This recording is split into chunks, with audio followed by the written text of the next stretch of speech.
বাজারের হাসিল না দিলে কোরবানি হবে, কোরবানি না হওয়ার কোনো ইয়া নেই, কোরবানি হবে।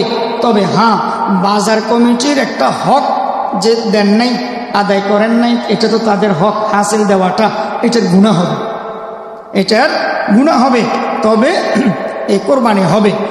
আরেকটি মাসালা, আপনি ওয়াজিব কোরবানি দেওয়ার জন্য এই টাকা রাখছেন, আপনার উপর কোরবানি ওয়াজিব। ঘটনাক্রমে ভাগ্য ভালো, পশু একটা হাদিয়া পাইছেন, গিফট পাইছেন, কেউ আপনাকে গিফট করছে, একটা ছাগল বা একটা গরু আপনাকে হাদিয়া দিছে, গিফট করছে, আপনার উপর কিন্তু কোরবানি ওয়াজিব। ওয়াজিব কোরবানি দেওয়ার জন্য টাকা আলাদা করে রাখছেনও, নিয়ত আছে।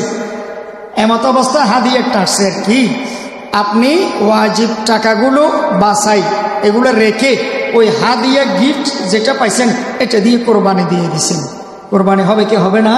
হবে।